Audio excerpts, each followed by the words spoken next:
प्यारे बच्चों, welcome to my channel Verma study 2020 book लाना। मैं यूपी बोर्ड के क्लास 12 के छात्राओं के लिए इकोनॉमिक सब्जेक्ट को हिंदी माध्यम से मैं फुल कोर्स कराऊंगा।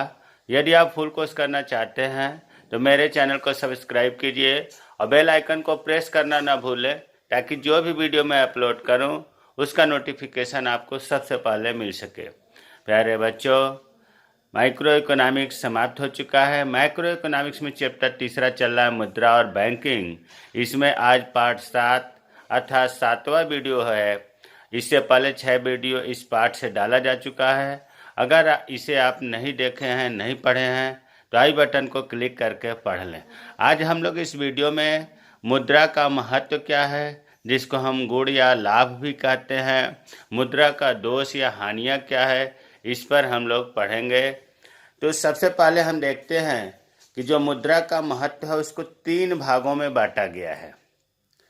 3 भागों में, एक तो आर्थिक क्षेत्र में, और दूसरा सामाजिक क्षेत्र में, और तीसरा राजनीतिक क्षेत्र में। आर्थिक क्षेत्र का मतलब कि जैसे नाम से लग रहा है कि अर्थ की बात हो रही है। इसमें आगे हम पढ़ेंगे कि क्या क्या समाहित है। सामाजिक क्षेत्र में समाज की बात हो रही है, और राजनीतिक क्षेत्र में पॉलिटिकल की बात हो रही है। अब आर्थिक क्षेत्र की हम पहले बात करें, फिर इसके बाद इन दोनों पर हम आएंगे। आर्थिक क्षेत्र में भी 4-5 भागों में बांटा गया है। जैसे आप देख रहे हैं कि उपभोग के क्षेत्र में, उत्पादन के क्षेत्र में। यहाँ हम एक चीज़ बता देना चाहते हैं। सबसे पहला पाठ में आपको बताया गया था स्टार्टिंग में कि अर्थशास्त्र की जो विषय सामग्री है उसका वर्गीकरण 2 प्रकार से किया गया है। एक तो परंपरागत दृष्टि से, दूसरा आधुनिक दृष्टि से। परंपरागत का मतलब पुराने विचारधारा के उसमें अर्थशास्त्री हैं। तो परंपरागत दृष्टि से जो अर्थशास्त्र की विषय सामग्री है उसको 5 भागों में बांटा गया था। उपभोग, उत्पादन, विनिमय, वितरण और राजस्व। और जो आधुनिक है अर्थशास्त्री, वो अर्थशास्त्र के विषय सामग्री को 2 भागों में बांटे हैं, व्यष्टि अर्थशास्त्र और समष्टि अर्थशास्त्र। तो जो परंपरागत दृष्टि से विषय सामग्री है इकोनॉमिक्स का, उपभोग, उत्पादन, विनिमय, वितरण, राजस्व, आर्थिक क्षेत्र में उन्हीं को हेडिंग बनाया गया है। उपभोग के क्षेत्र में, उत्पादन के क्षेत्र में, विनिमय के क्षेत्र में, वितरण के क्षेत्र में और राजस्व के क्षेत्र में। तो अब उपभोग के क्षेत्र में कुछ पॉइंट है। देखिए, लॉन्ग क्वेश्चन अगर आता है तो इनको ही हेडिंग बना करके व्याख्या होगा, और अगर छोटे प्रश्न आते हैं तो जैसे लिखा गया है वैसे ही लिखा जाएगा। उपभोग के क्षेत्र में, उपभोग का मतलब यहाँ उपभोक्ता से हो रहा है। इच्छानुसार वस्तुओं एवं सेवाओं की उपलब्धि। हम मुद्रा का महत्व पढ़ रहे हैं, लाभ पढ़ रहे हैं। आप सोचो, अगर मुद्रा नहीं होता तो उपभोक्ता जो है अपने उपभोग करने वाली वस्तुएं, जो उसकी इच्छा है वस्तुओं और सेवाओं को, वो कैसे प्राप्त करेगा? मुद्रा से ही तो प्राप्त करता है। तो एक महत्व तो ये हुआ कि इच्छानुसार वस्तुओं और सेवाओं की उपलब्धि। वस्तुओं और सेवाओं में कई बार बता दिया गया है जो वस्तुएं कारखानों में बनती हैं या किसान उत्पादन करता है, ये सब वस्तुएं हो गई। और सेवाओं का मतलब होता है कि जिनका कारखानों में उत्पादन नहीं होता है, जैसे अध्यापक का कार्य, वकील का कार्य, डॉक्टर का कार्य, ये सेवाओं में माना जाता है। दूसरा है विनिमय की सरलता। भाई, पहले वस्तु विनिमय चल रहा था जिससे बहुत दिक्कत होती थी। अब जैसे मौद्रिक विनिमय आया प्रणाली, मौद्रिक विनिमय प्रणाली, क्रय विक्रय प्रणाली जिसको कहते हैं, तो विनिमय, लेन देन, क्रय विक्रय, खरीदना बेचना, ये मुद्रा से ही तो संभव हुआ है। तो विनिमय में सरलता हुई। तीसरा है महत्व आर्थिक क्षेत्र, उपभोग के क्षेत्र में आय का उचित उपयोग। आय, देखिए, इससे पहले पढ़ाया गया है कि मुद्रा जो है सम सीमांत उपयोगिता के नियम में पालन में सहायक सिद्ध होती है। अब प्रश्न उठता है कि सम सीमांत उपयोगिता नियम क्या है?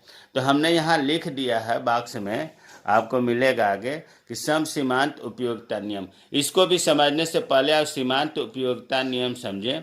देखिए, मान लीजिए कि किसी को भूख लगी है और उसने 1 रोटी खाया और उससे सीमांत उपयोगिता 10 मिला। दूसरी रोटी खाया तो उससे पहले और दूसरे मिलाकर 12 मिला सीमांत उपयोगिता। तो हम ये कहेंगे कि दूसरे वाले से पहले से 10 मिला था, दूसरे से 12 मिला, तो दूसरे इकाई की सीमांत उपयोगिता 2 हुई। तो सीमांत उपयोगिता की परिभाषा लिखा है कि कुल उपयोगिता में होने वाली वृद्धि है जो इसके उपयोग में एक इकाई के बढ़ने से प्राप्त होती है। अब देखो सम सीमांत उपयोगिता नियम क्या है। मार्शल ने बहुत बढ़िया परिभाषा दिया है कि यदि किसी व्यक्ति के पास मान लो कोई ऐसा वस्तु है जिसका प्रयोग वह अनेक प्रकार से कर सकता है, तो वह उस वस्तु को उन विभिन्न प्रयोगों के बीच इस प्रकार वितरित करेगा कि सभी प्रयोगों में उस वस्तु की सीमांत उपयोगिता समान रहे। तो ये हमने बॉक्स में लिख दिया कि सम सीमांत उपयोगिता क्या है। तो यहाँ हम लोग पढ़ रहे थे कि आय का उचित उपयोग। हमेशा आय जो मिलती है उपभोक्ता को, वो चाहता है कि इस प्रकार से उनका उपयोग करे कि अधिकतम संतुष्टि मिले, और अधिकतम संतुष्टि प्राप्त करने के लिए सम सीमांत उपयोगिता नियम का पालन करना होगा, और सम सीमांत उपयोगिता नियम के पालन में मुद्रा सहायक होती है। चौथा है जीवन स्तर में सुधार। भाई मुद्रा से ही हम हर चीज खरीदते हैं, और हमारे जन सामान्य, पहले क्या था, मुद्रा नहीं था तो लोगों के पास खाने को कुछ नहीं था, पहनने को कपड़े नहीं थे, और जैसे जैसे मुद्रा आई वैसे वैसे लोगों के जीवन स्तर में सुधार हुआ। तो ये उपभोक्ता के संदर्भ में, उपभोग के क्षेत्र के संदर्भ में महत्व था। दूसरा है उत्पादन के क्षेत्र में। अब यहाँ उपभोक्ता को दृष्टि नहीं ध्यान रखना है, यहाँ उत्पादन करने वाले को दृष्टि रखना है जो उत्पादन करता है। अब इसमें देखिए श्रम विभाजन व विशिष्टीकरण। मान लीजिए कोई किसी में विशेष एक्सपर्ट है, विशिष्टता रखता है किसी गुण में, तो क्या होता है कि उसको स्पेशलाइजेशन होने के कारण उसको वेतन ज़्यादा दिया जाता है। या श्रम विभाजन जो होता है, बंटवारा होता है, जैसे मान लीजिए कि स्कूल की बात करें तो सबसे कम वेतन चपरासी का होता है, उससे ज़्यादा अध्यापक का होता है, उससे ज़्यादा प्रिंसिपल। तो क्या है, ये विशिष्टीकरण है, श्रम विभाजन है, ये मुद्रा से ही तो संभव हुआ है। दूसरा है उत्पादन के क्षेत्र में बड़े पैमाने पर उत्पादन। होता क्या है कि जो उत्पादन के साधन हैं, भूमि, श्रम, पूंजी, संगठन, साहस, इनको हम मुद्रा के द्वारा ही जुटाते हैं, और जब उत्पादन के साधन जुटाते हैं तो उनकी जो पारिश्रमिक होती है वो भी मुद्रा के रूप में देते हैं। तो मुद्रा के द्वारा ही साधनों को जुटा करके हम बड़े पैमाने पर उत्पादन करते हैं। तो एक लाभ तो ये हुआ, अगर मुद्रा नहीं होता तो हम साधनों को नहीं जुटा पाते। तीसरा है विभिन्न साधनों को आदर्श अनुपातों में जुटाना।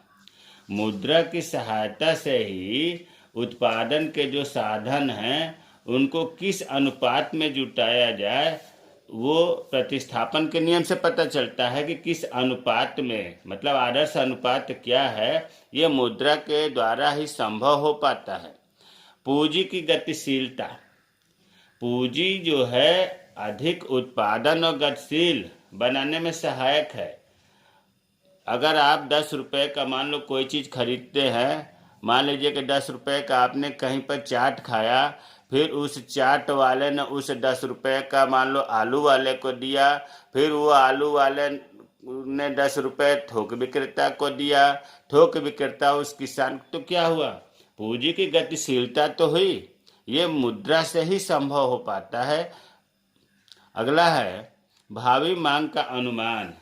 भविष्य में कितना मुद्रा की मांग होगी, मुद्रा ही अनुमान लगाने में सहायक होती है।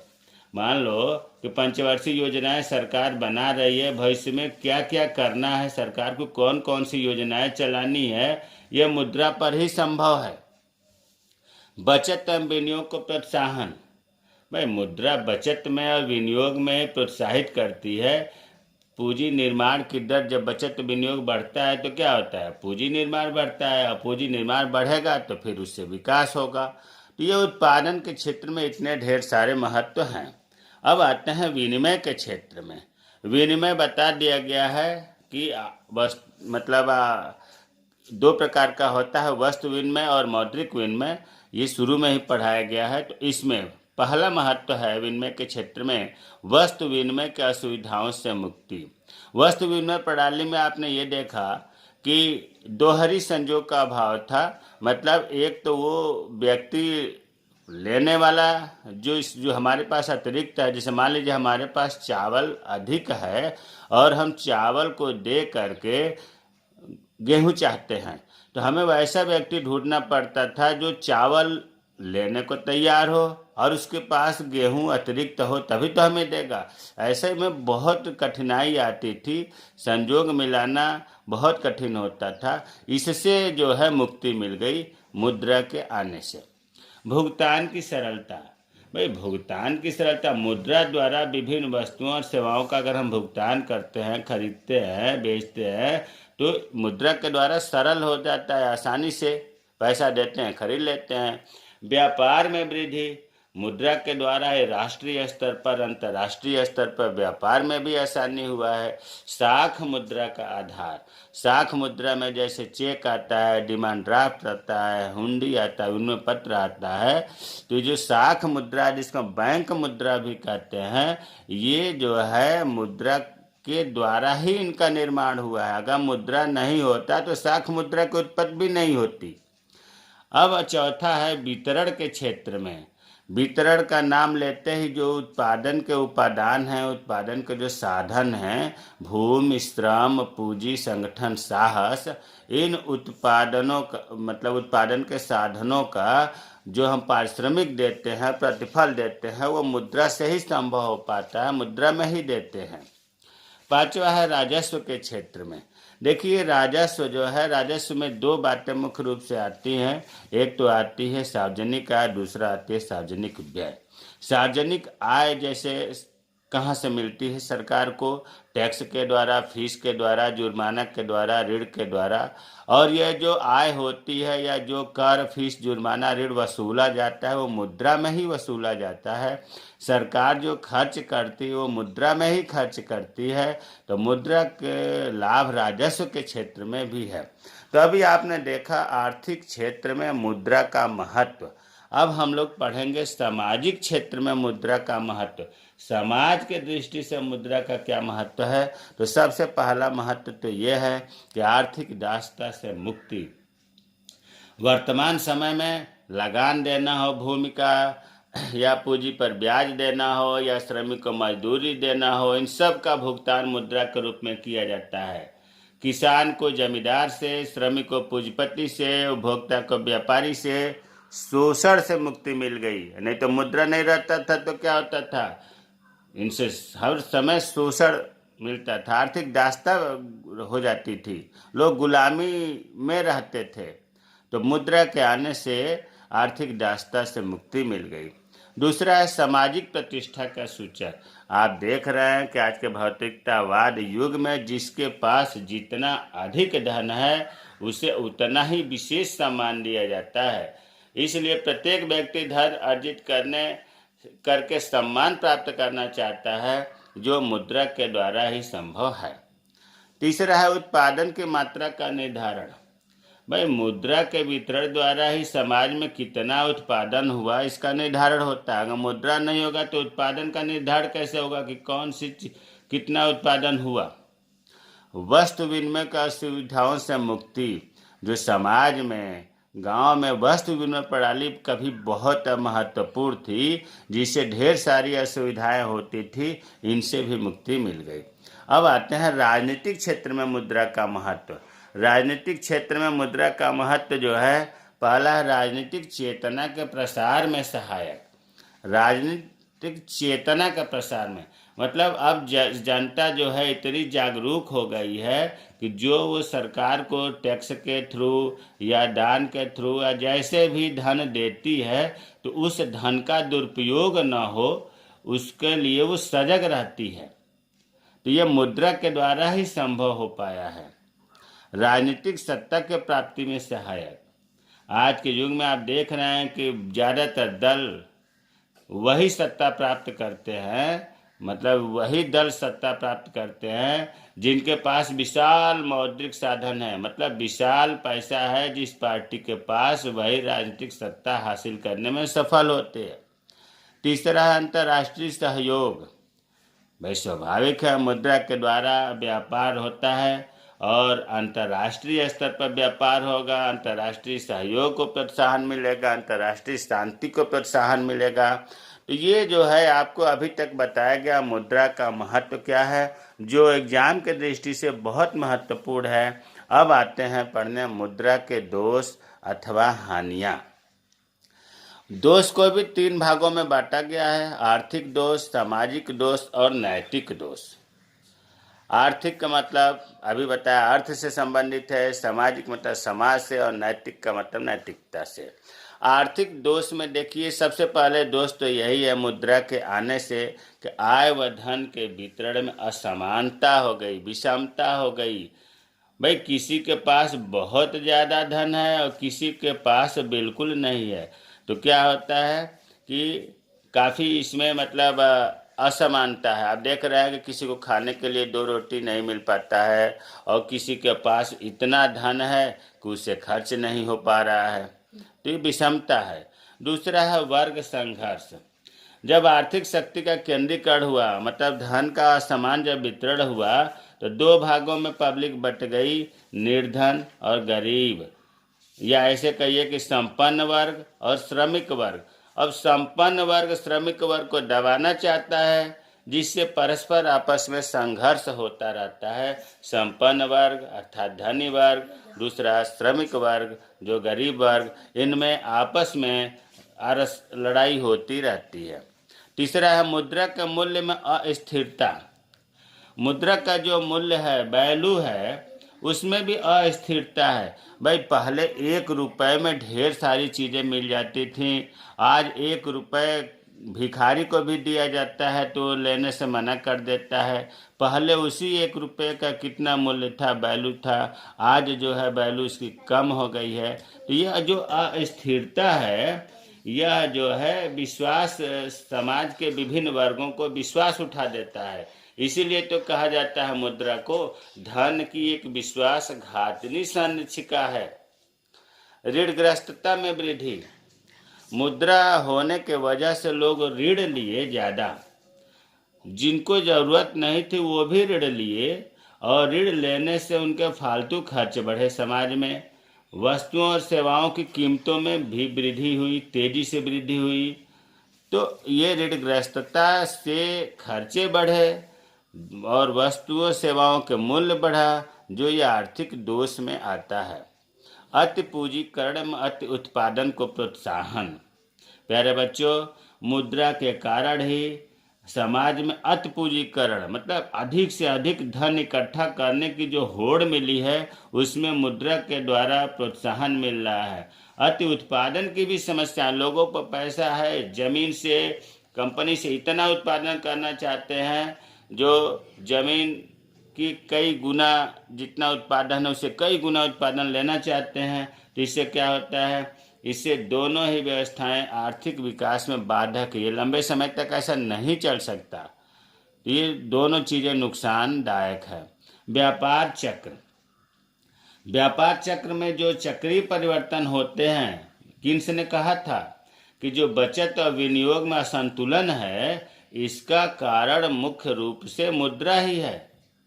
बचत और विनियोग में असंतुलन का कारण जो उत्पन्न होता है, इसका मुख्य कारण किससे होता है, तो मुद्रा से होता है, जिससे व्यापार चक्र प्रभावित होता है। 7वां है एकाधिकारिक शक्तियों को प्रोत्साहन। भाई जिसके पास पैसा है, उसके पास शक्ति है, हर तरह से जो है वो कमजोर व्यक्तियों को शोषण का वातावरण तैयार कर देता है, शोषण करता है अपने से नीचे वाले व्यक्ति को।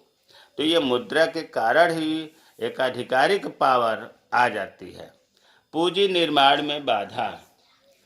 पूंजी निर्माण में हम 2 चीज़ आपको बताना चाह रहे हैं। एक तो मुद्रा प्रसार और दूसरा बताना चाह रहे हैं कि मुद्रा संकुचन।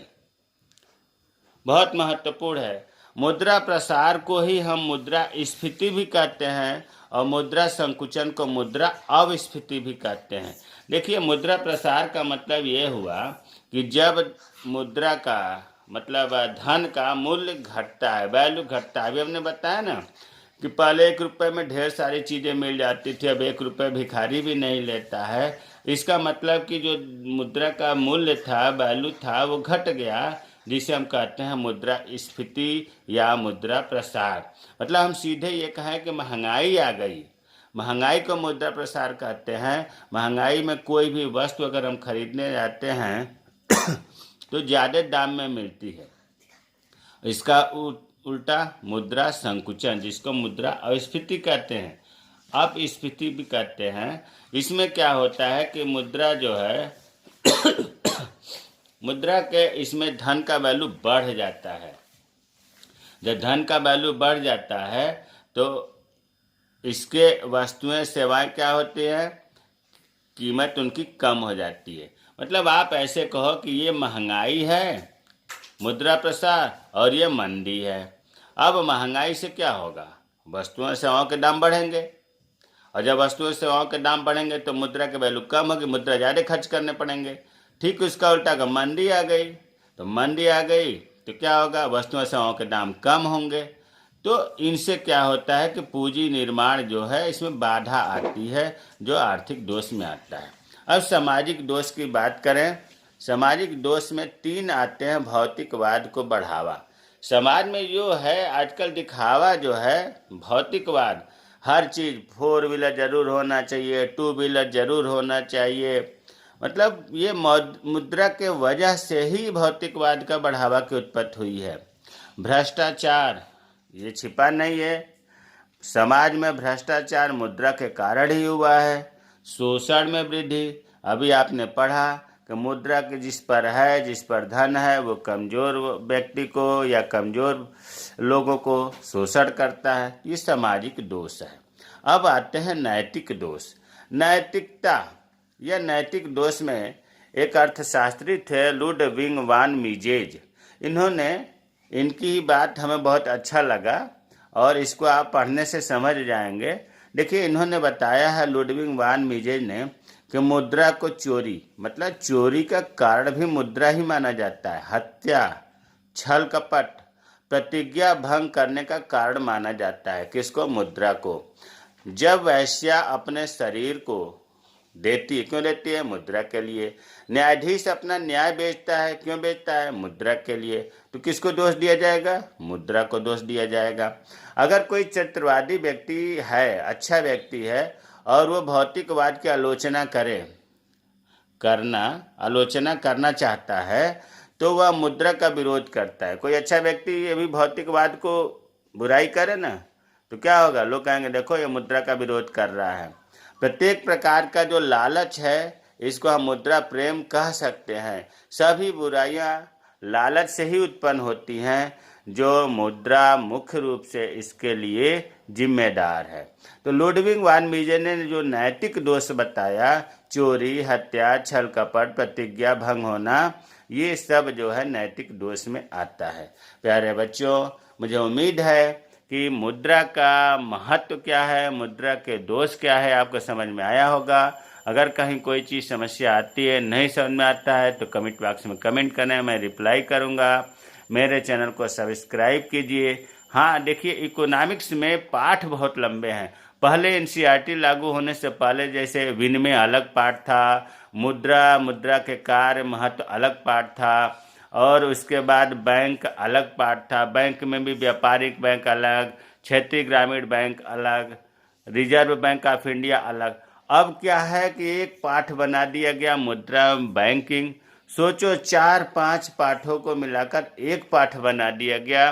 तो निश्चित रूप से अगर हम बढ़िया से पढ़ेंगे तो वीडियो की संख्या बढ़ेगी और हमें अच्छे ढंग से ही पढ़ना पड़ेगा, क्योंकि अगर छोड़ कर पढ़ा जाएगा तो मुझे तो खुशी मिलेगी नहीं, आपको भी समझ में नहीं आएगा। इसलिए वीडियो की संख्या बढ़े तो भी घबराने की कोई ज़रूरत नहीं है, समझ में आना चाहिए। मेरे चैनल को सब्सक्राइब कीजिए। जय हिंद, जय भारत।